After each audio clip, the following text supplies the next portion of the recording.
don't usually speak to crowds this big, so bear with me if I hit the floor. You might try to catch me. But anyway, I'm Jim Farmer. I own Castaway Bait and Tackle, and I've been fishing for stripers for about 35 years now, I guess. Not all of it's been here in Georgia.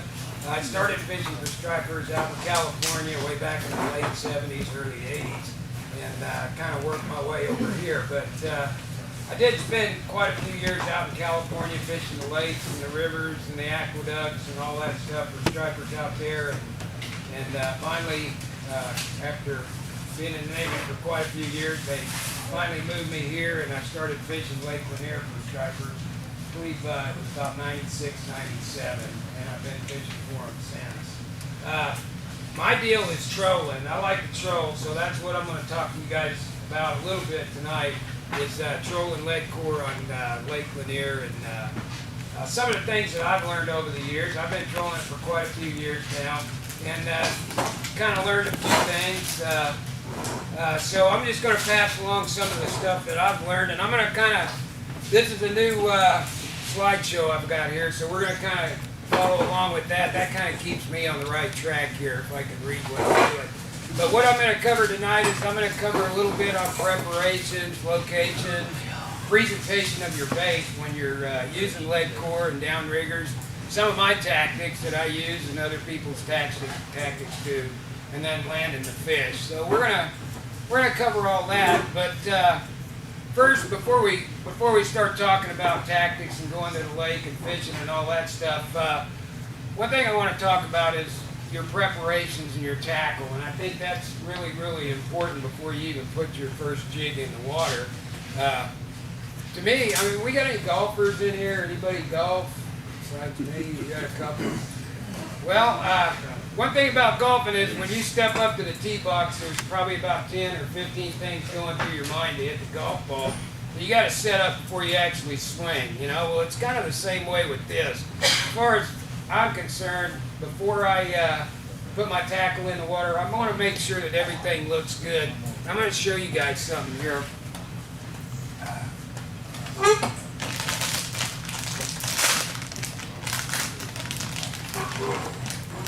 A lot of times I'm using this kind of tackle here where I've got a lead head and a plastic body, and a lot of guys use stuff like that if they can for trolling. I started using it years ago. Now a lot of guys use just one piece a lot, but I use two pieces. But the trick to this is with any bait that you're trolling with, at the speed you're trolling, whether it be 2 or 3 miles an hour, you want to have a good presentation. You don't want your bait to run sideways, making loops or anything like that, because really a fish probably isn't going to bite that. So you want it as straight as you can. And man, if there was anything that I could preach about success of Leadcore and the type of baits and stuff like that, it's trying to keep a straight line with this hook on the bait. I mean, when you run it through there, I like to run it through in a nice straight line to where when it comes out just perfectly like that. So when you're pulling it through the water, it's not going to run sideways like that, or it's not going to be crooked doing loops. So before I even hit the water, the first thing I do is I make sure that my baits are in a straight line and they look good. And the second thing I do is I check my line. I use 17-pound test fluorocarbon line, 30 feet of it on the Leadcore. And before I put it in the water, I'm always checking like the last 10 feet or something like that down to the jig, because Leadcore gets scratched up real easy, and when it gets scratched up, why, it doesn't work as well. So another thing that I check my bait, I check my Leadcore line, I make sure it's not, you know, got nicks in it and stuff like that. I check my drag, because when you're using Leadcore, drag's kind of important. It's not one of them things that you want to cinch down all the way and drag the fish up. But you want to have a little bit of drag, so that's another thing I check. So I check my tackle, I check my line, and I check my drag before it even goes in the water. So once I do that, like on Lake Lanier, a lot of times I'll use these kind of paddle tails, but I also use a lot of curl tails too, like what's in the picture there. And I color a lot of them. Believe it or not, these stripers, you know, one day they'll bite one color real good, and the next day they'll leave it alone. There's times where I could run this through stripers and they wouldn't touch it, and other times they'll jump on it right away. But I use all kinds of different colors. Probably the 4 best colors on Lake Lanier is this color right here, a plain white color, blue and white color, and pink and white. If I had to use 4 colors, that would be the 4 that I would choose.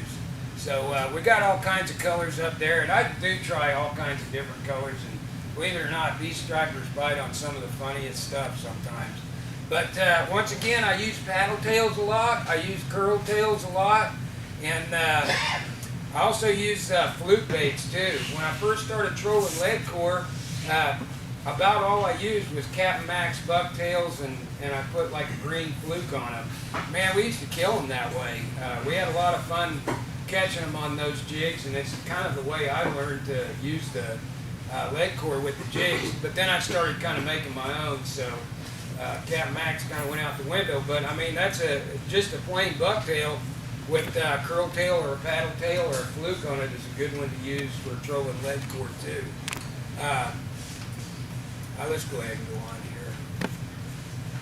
As far as locations go, one thing I wanted to talk about in location is where you find the fish year after year. And you don't always find them in the same place. I tell you guys, man, you guys probably know as well as I do, these fish move around like nomads.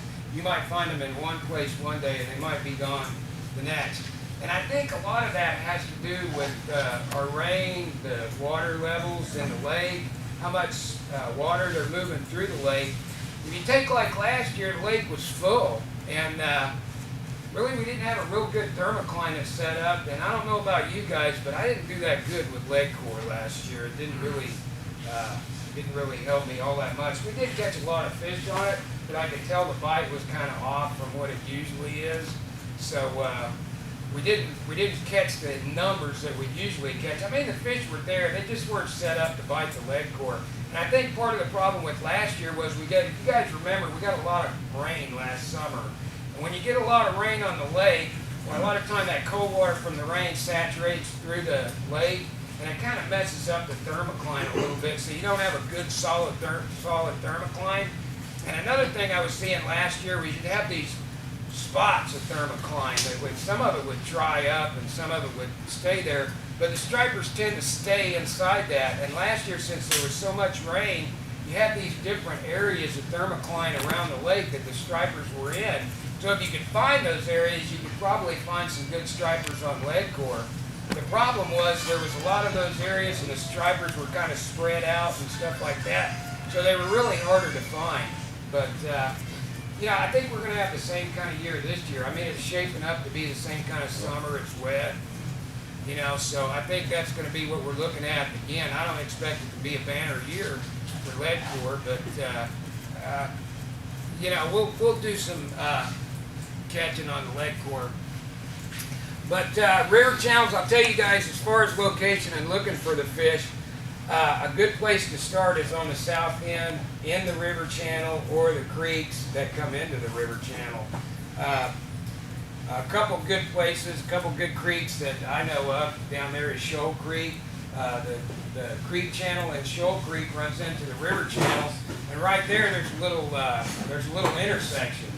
That's a good place to look, because stripers, what they tend to do is when they're traveling, they'll travel in the river channel or the creek channels, and then they'll kind of spread out away from them. So I'm always looking in the creek channels, deeper areas, over 100 feet of water, and in the river channel and the humps around the river channel. But I'm always searching for deeper water in July and in August. So that's kind of some of the places I find them. Also the humps right off the river channel, like the young deer humps. That's a good place to look too. I've always found stripers around those humps. They're not going to be in the same spot all the time, but they kind of move around them young deer humps. So if you do enough traveling around them humps, you could probably find a striper or two there. That's another good place. And I noticed that last year the stripers stayed a little further north than they had in previous years, and I think it's because of all the rain and the thermocline in different places. But we found a lot of fish up north by Three Sisters, even going further than that in late July and August in little pockets of thermocline. Places that we wouldn't normally find them in July and August. Usually they're on the south end. So, you know, it's not all south end in July and August. I mean, the way things are shaping up, you could probably drive all the way to Brown's Bridge and find nicer stripers in July and August this year. But, you know, that's some of the locations I look. And I tell you guys, I'll tell you another thing that I do with locations. I'll go from location to location to location to location, and sometimes there won't be any fish in any of those locations, but I'll keep coming back. I might check the same location like 3, 4, 5 times a day, and at some point, those stripers will probably show up. If let's say you had 5 different places you were checking, during the course of the day, the stripers would come out, come up, and show up in them places. So I guess the point is, if you just check a place and there's nothing there, don't rule it out 2 hours later, because these fish are moving around a lot. They're trying to find bait. They're trying to find better water. So if you find some locations where you found fish in the past, I keep going there and I keep checking it, because chances are they're going to be there again. You just have to kind of wait them out. And a lot of times I'll start out at, say, 10 o'clock in the morning and start checking places on the south end. And, you know, you just think there's not going to be any stripers anywhere. And then all of a sudden you'll see them start coming up out of the trees. You know, you'll see a few above the trees here, then there'll be more, and then there'll be more. I'm pretty sure that's where the stripers are at until they get ready to eat, when they're in deeper waters or way down in them trees, because it's like every time they show up right above the trees. So I got to think they were down in them. But anyway, there's a lot of good places to check. Just make sure you're checking in 100 feet or more of water. And on the south end in late July and in August, you're probably going to run across some stripers. They're also going to keep schooling up. A lot of times they're scattered and in different smaller schools, but as summer progresses, they're going to keep getting together, and they're going to keep getting together until they're in some huge schools by, say, the end of August or something like that. But as far as locations, that's kind of what I do. There's no secrets to what I do. I've probably got about 300 marks on my GPS from Brown's Bridge south that I found stripers in the summertime. So they could show up anywhere. I mean, you know, you just have to find them. The easiest way is to find a couple guides and just remember where they went. But anyway, nah, man, I like finding my own fish. I don't like to chase guides around, man. Because I tell you something about finding fish, man. If you find it by yourself, they're your fish until you tell somebody or somebody sees you.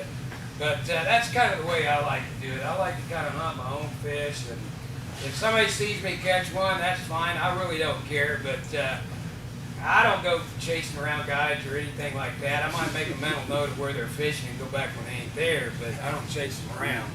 But anyway, when you start trolling Leadcore, how many guys have trolled Leadcore in here? Does anybody troll Leadcore? Is everybody kind of familiar with Leadcore and how it works and what it's made of? We all got a pretty good idea. Well, I got some stuff over here in case you want to look. But anyway, when I start trolling this stuff, if I don't really know what they're hitting, like I know right now they're hitting these, but if I didn't know, what I'm going to do is I'm going to vary a bunch of stuff. I'm going to vary the size of my baits until I figure out what size they're hitting. And in early July, it can go anywhere from 4 inches all the way up bigger than this. But what I'm going to do is I'm going to put out different sizes until I figure out what they're hitting. I'm also going to try different depths too. And when I find a school of fish that I want to work with the Leadcore, I'm going to try the easiest and the straightest approach first. If I've marked some fish, I'm just going to go through them. I'm not going to speed up. I'm not going to slow down. I'm just going to kind of idle through them as quiet and as easy as I can to see if they'll hit that way. You know, a lot of times when you first pass through them, on your first pass, you'll hammer one just right away. But after you hammer that one, then they start getting a little bit nervous. So you might run through them again from, say, a different direction, which I like to do too. Let's say that I ran through fish from one direction. Probably not going to run through them from that direction again unless I feel like I can get them again. I'm probably going to come at them from another direction and try it that way too. So if I found a school of fish, if you actually looked at my GPS and looked at my tracks, you'd probably see something that looks like a flower because I'm just going back and forth and doing figure 8s and going back through them that way from different directions. But after a while, they're probably not going to buy into the straight approach anymore. So that's when I start janking them a little bit. I got to start tricking them because once you catch one or two on this and they see this 3 or 4 times, they're done with it. They ain't going to fool with it anymore. They're just going to watch it go by every time. So I got to do something different. So the first thing I'm going to do is I'm going to start doing crazy Ivan, speeding up and slowing down. I'm going to start burying some things. I might even change baits out. I mean, if I feel like they ain't going to hit this anymore, I get a bucktail to put on there. I'll try something a different size that don't look anything like this because they already know this is bad. So I'm going to put a bucktail or something like that on there. Try that. I'm going to try different approaches. I'm going to try speeding up, slowing down. I'm going to stop whenever I think the baits are over them and things like that. But there's all kinds of different things you can do. Once these stripers get in tune with just running a straight bait, then you got to put some action on it. And with Leadcore's running like 200, 175 to 300 feet behind the boat. And whenever you're trying to put action on this stuff, it's not like instantaneous. You have to like speed up and slow down and turn. And actually what it does is it puts a lot of waves in your Leadcore. It's not like when you like turn left, why all of a sudden your jig's just going to go off to the left because it's like 200 feet behind you. So it's like pulling a big trailer. I mean, it takes a while. So basically what you're doing is you're putting a wave in that Leadcore. And at some point that wave's going to work its way out to the end where the jig is, and that's going to provide the action. So one thing you want to do is get started with your action early because it takes it a little while to get out there. Now speeding up and slowing down, your jig's going to speed up and slow down as you speed up and slow down, pretty instantaneous. But what happens when you speed up and slow down is, let's say that I hammered it. This jig's going to go up, and I back it off and maybe drop it into neutral. Well, the jig's going to start going down. So what you want to do is you want to get that thing going like that maybe, and maybe moving around to the side. But you got to be putting some action on it. So another thing that's really, really important, and it's probably just important as getting this bait straight, and it's called dead reckoning. When you're pulling baits, when you're pulling Leadcore and it's 200 to 300 feet behind the boat, by the time your Leadcore bait gets to that fish, after you've seen it on the graph, it's a little while. And if you're fighting wind, say you got a side slip wind or something like that, it's going to blow you off the mark. You're going to start getting blown sideways. By the time this gets to the fish, you're not anywhere close to the fish anymore. So what I use is I use what we call dead reckoning. Let's say that I'm cruising along and I mark some fish. Let's say that my rule is if I find more than 6 fish on the graph, I'm probably going to fish it if I haven't got anything down. But let's say that I see fish on the graph and I got the Leadcore out. As soon as I see those fish, I'm going to make an imaginary line in front of me and I'm going to make it in back of me. And so I know where I got to go to keep those jigs on those fish. Now, I'll do crazy Ivans. You guys have seen me do crazy Ivans. But I always remember that straight line. If I have to, I'll look at a dock across the lake, and I'll keep pointed at that dock. I might go left, and I might go right, and I might slow down and speed up. But I'm always going to point my boat at that dock. And hopefully, if I did my dead reckoning right, those lures are going to be right where those fish were when you seen them. But that's one thing that a lot of people don't understand is it takes quite a few seconds for those jigs to get those fish that you just seen on the graph. On my graph, it's the complete length of the graph. And so what I want to do is it's going to be a while, so I just want to make that imaginary line in my head. Look at back behind me, look in front of me, and stay on that line. No matter what happens, when your jigs get to that area where you mark those fish, you want to be on that line. I know a lot of you guys have seen the video on GON of last weekend, me catching the fish on the Leadcore, but I'm sure there's some of you that haven't. So I'm going to show you kind of a little bit about what I'm talking about now in a couple videos, hopefully, if we can get them. This one here is I'm talking about the setup. Farmer here. We're on the south end of the lake. It's Saturday morning, the 28th of June. Water temperature, as you can see, is getting up to be about 82. You see trees here. We're at 100 feet of water. But I wanted to show you guys here real quick what I'm looking for. There's some stripers right there. These are stripers here and here. They're suspended above the trees. 100 feet of water, so that's kind of what we're looking for. This was right outside the mouth of Ball Ridge. There's like a whole forest out there, and this is just coming into it. You can see the tree lines there. Now we've got out Leadcore on a 9-foot rod on the right, Leadcore 9-foot rod on the left. We've got one short one. One on the Leadcore right and left. They're pulling good-sized bait. 2-ounce jigs, 2-ounce shad head jigs with 6-7-inch bodies, and then we've got a smaller jig on the center one here.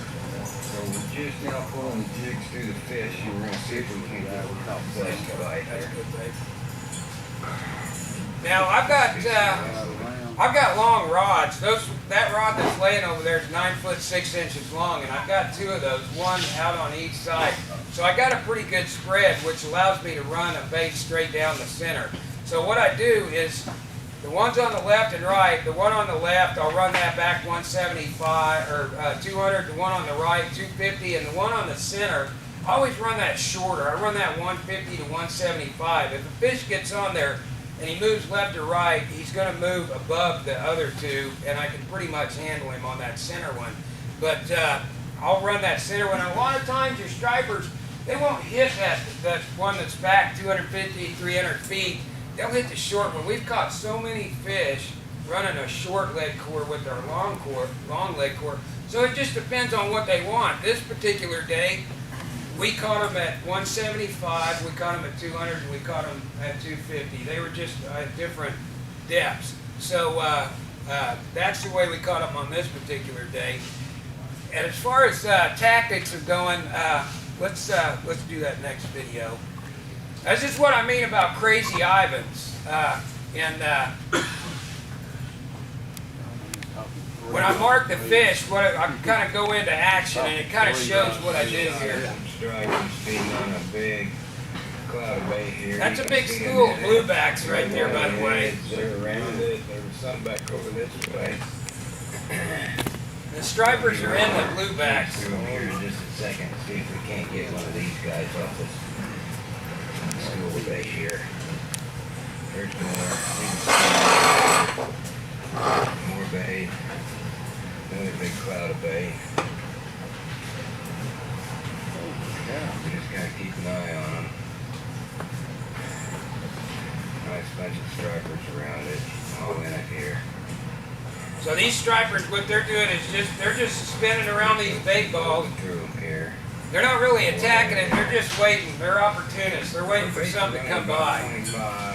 25 and 30 feet in depth right now, so we're kind of running right over the tops. We've got our baits running through them. So with all these stripers here, we should be able to pick up at least one coming through here. Let's see if we can get one here. Here we go. I'm going to do a couple Crazy Ivans here. Now, this is Crazy Ivans. I'm going back and forth. Back and forth a little bit. We're going to gas it up. I gunned it. I gassed it, and the jig's coming up. Okay. Now the jig's falling back down. A little bit of action. I want to take our baits through these fish with them. And see there, fish on. So, see, Okay, babe, doing the camera? that's good. See, we were just cruising straight through, but man, these fish weren't doing anything. They were really starting to make me mad because you guys don't get to see the takes that don't make it to YouTube, man. But this took 4 tries. I'll admit to you, man. We kept going through them, and I turned that on, and then finally it was like, dang, man, I can't get them. So on the 4th try, we got them. But it took me that long to figure out, you know what, these fish don't want this just driving straight through. I got to do some crazy Ivans and get all stupid with this stuff. So anyway, that's what I did with that one. So sometimes, yes, Dan? I got a question for you. Yeah. You said you like to see 5 to 6 fish on the stream before you set up. Yeah. Okay. What would determine if you're going to set up? Are you talking about 5 or 6 screen fish full screen, 5 or 6 fish half screen? No, full screen. Okay. Yeah, I always run full screen because I got a separate GPS unit. So yeah, full screen. If I see, I'm saying across the whole screen, if you see 6 fish, you're setting up. yeah, if I see 6 fish, that's a quorum. That's a gang to me. Somebody's gonna eat. So yeah, they'll be fighting. If there's 6 of them, somebody's gonna eat.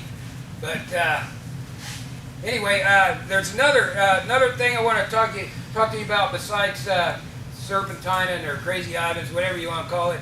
I got another video here called Jigging and Profiling, and hopefully if we've got some Wi-Fi, we can get that. But if it don't work, if you're doing crazy Ivans and it ain't working, why, there's something else you can do. And this is an old trick that I used from way back when, and we're going to see if the video works for this. This is called Jigging and Profiling. We've got a pretty good amount of stripers here. We've been out here about 20, 30 minutes.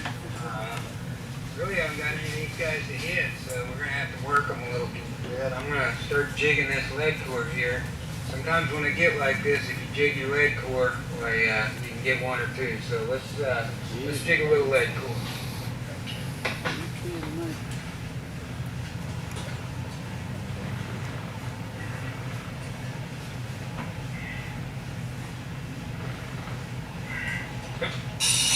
So the boat's not running. So that's all it took. So what I did was I just grabbed a rod out of the rod holder and I started pulling like that, man. I mean, just make that thing pull it up, pull like that. You know, but if they're not biting, you can do that. If it doesn't work on anything else, well, just grab that rod out of there and start pulling on it. What you get when you jig your Leadcore. Let's just look at this fish real quick. How about that? Jig Leadcore. That's good. But this same day, it's got our second striper on. After I caught 2 or 3 stripers, they quit biting the stuff. And so what I did was, I don't know why, I think one of the stripers I caught on here like ate the paddle tail off the jig. So I just said to heck with it, threw the jig back out there. Man, I got hammered right away. So then I pulled all the paddle tails and all the trailers. And I was catching them left and right on bucktails that big. So, you know, they got tired of all this big stuff. I just threw the little stuff at them and fooled them again. That was good for 5 more. So anyway, that was jigging and profiling. And by profiling, I mean profiling your bait. If you don't feel like they're going to eat the big stuff, try the small stuff on them. If they're not eating anything and you haven't pulled your rod out of the rod holder, pull that sucker out and start jerking on it. That's jigging, and sometimes that works. So that's just one of those things that you can do to help out. Yeah, I got one more here. This was a kind of a different scenario, but this one's called dinner time. But I wanted to kind of show you what these stripers were doing. One of them 100 packs right here. And stop it right there if you can, bud. Stripers around it. This is what I call a 100 pack of stripers. I don't know if you guys have seen this or not. It happens sometimes on Lake Lanier. These stripers right here are probably between 3 and 5 pounds, and they'll travel in these little groups. And I call them 100 packs because what they do is they go into a school of bait. You can't really see it there, but they're just terrorizing a school of bait, a small school of bait. And what they do is they go in and they terrorize a school of bait, and then out here, you can't really see them until we come further, but out here you got what we call lurkers, which are the bigger stripers. Smaller stripers like that, these 100 they do all the work. They bust the bait schools up, and then the bigger ones are like lurkers. That's why Leadcore works so good with just one single bait. A lot of times these lurkers are just waiting for something that the young guys busted up. so they can eat it. They're just sitting there waiting for something to come running by them. I mean, they're just like, they're like us in the fact that they get lazy too when they get bigger, fatter, and all that. Well, they don't feel like chasing stuff. So you got all these young bucks right here. They're doing the work for them, and they're just like hanging out and just waiting for these guys to scatter the bait. You can go ahead and play it. But you'll see this, and these are all young fish. So all the workers can come and eat it. I see. It's like dinner time. Let's see how long it takes to get one of these guys. That's good, right? But Yeah, these stripers. you can go ahead and show it now. Yeah. Yeah. This was a pretty good one. But anyway, that's something that I saw on the lake too. Is a lot of these bigger stripers that you catch on Leadcore and stuff, they're not doing a lot of work. What they're doing is they're just waiting on the younger ones to bust up the bait, and that's why single bucktail, single trolling, Leadcore trolling works good, downriggers and stuff like that, because they're in tune to looking for single baits. They're not looking for bunches. They're just looking for the big one to run by them so they can eat it. But I better wrap it up here before too long. But anybody use downriggers? Are you guys like down? I know Chris is, and yeah, Alex, Bill. I don't know about you guys, but I haven't been using downriggers a whole bunch over the last 2 years. I didn't want to talk too much about it because I'll be honest with you guys, I'm probably wrong about this. It just may be me, but the last 2 years I've used my downriggers, I found that sometimes it scares the fish. It's no kidding. It might be my. I'm not using any heavy braid or anything like that. I'm still using wire, and it might be the humming from the wire. But I don't know about y'all, but it seems like sometimes when I drop my downrigger, the fish just get lockjaw. So I'm half scared to put it down these days. But I have caught a lot of fish in the past on downriggers. I mean, you can look at some of my older videos, and there wasn't a year that went by that I didn't catch a bunch of fish on a downrigger. And it could be downrigger heaven this year. I really don't know. But if you've never experienced fishing with a downrigger, you do a little research. And something that's good about the downrigger that I found was a lot better than Leadcore was when you're fighting downrigger fish, you know, you're not fighting Leadcore too. You're just fighting the fish. And a lot of times when you get them on downriggers in the summertime, it's a real blast. So definitely, if you've never thought about using a downrigger, they do work on Lake Lanier, and I've caught plenty of fish on them, and I'm sure Alex, you and Chris, you guys have caught plenty, so it's worth giving it a try. But just a couple things about downriggers on Lake Lanier.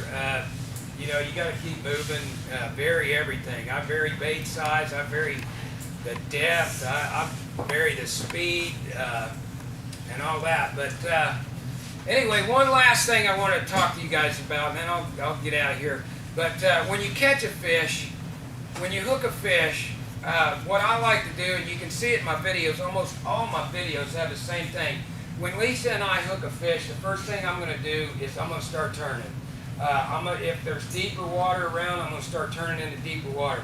And a couple reasons why I do that.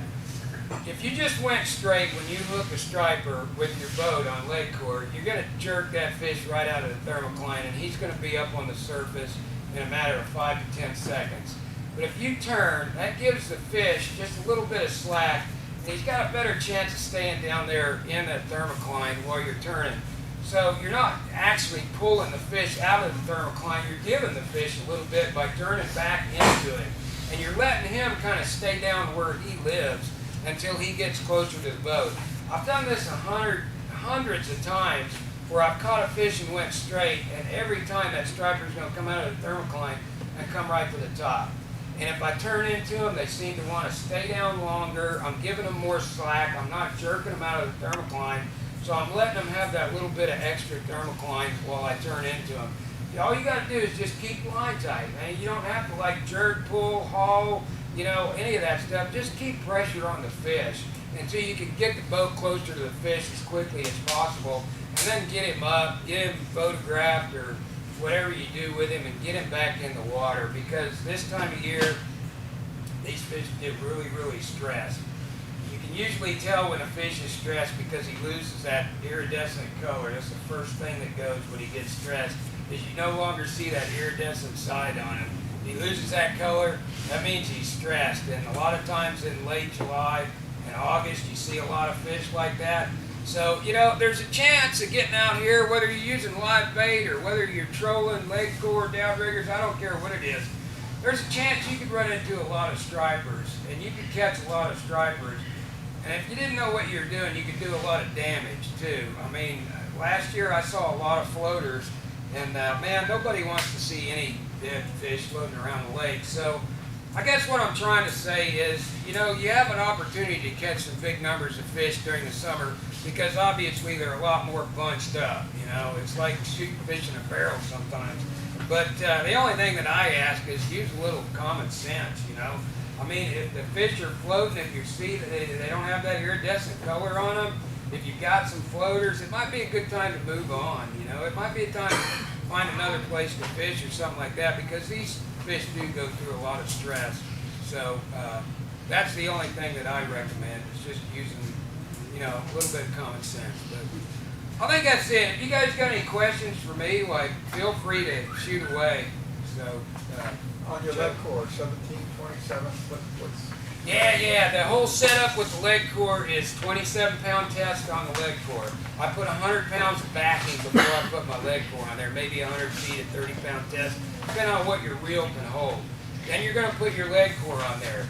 Most of it's 10 colors, 300 feet, 100 yards, you know, but you can get it in 200-yard spools. You have to do a little looking, but you can get more than 100 yards. If you, I think Portland sells a 200-yard spool, and if you can get more than 100 yards on a reel, well, that's good too. And then what I do is typically I use 17-pound XPS Bass Pro fluorocarbon, 30 feet of it.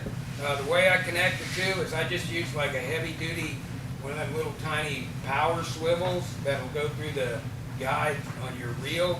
But I'm usually using about 30 feet of 17-pound test fluorocarbon. And I swear by XPS. You guys may use something different. There's all kinds of different fluorocarbons out there. But I can only tell you what I use. And I use Bass Pro XPS 17-pound test fluorocarbon. If I'm using Downriggers, I might up that a little bit because sometimes you get a bigger fish. But that's what I'm using, Joe. I guess that covers everything. How about you? I know you vary your speed, especially when you see fish. What is your average speed before you start doing that? About 2.5, whatever I can get. I mean, as slow as I can get back down to idle. So usually I'm just at idle. If I can start getting into some fish, I might speed it up. Now I'll tell you guys this. Last year I caught my fastest striper, which was 6 miles an hour. So I've caught them, you know, usually when I'm going from one spot to another spot, I'll goose it, man. I'll haul butt with my stuff dragging out the back.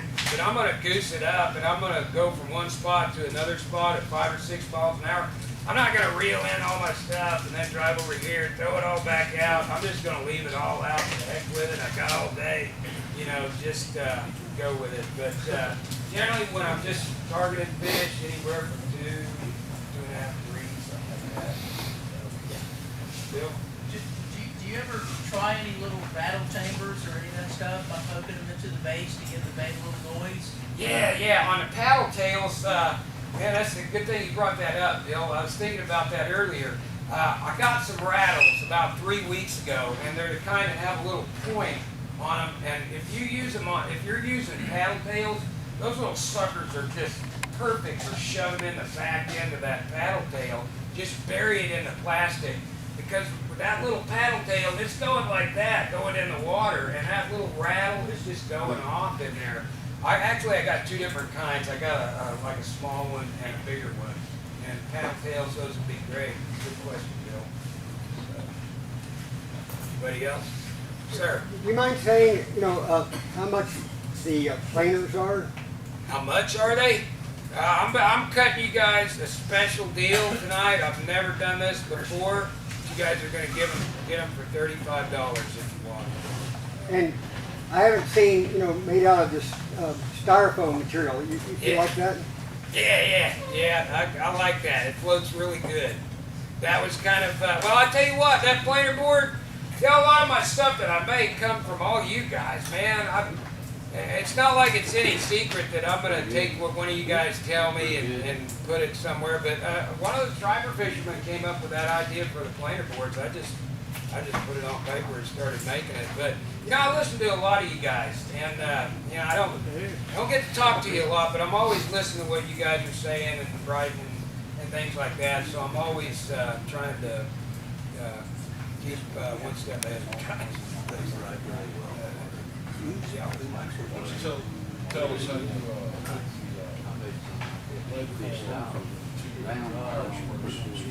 Right. Oh, Leadcore? yeah.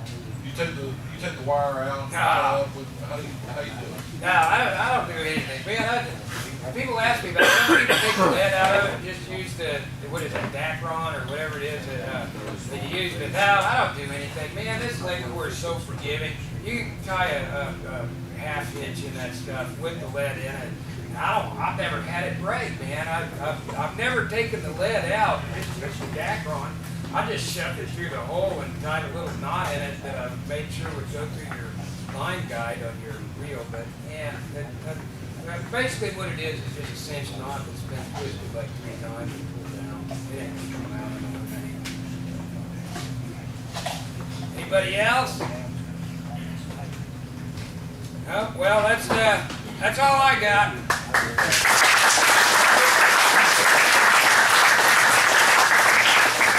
Good job, my friend. Thank you, Jim. Appreciate it. Before we go any further, are there any guests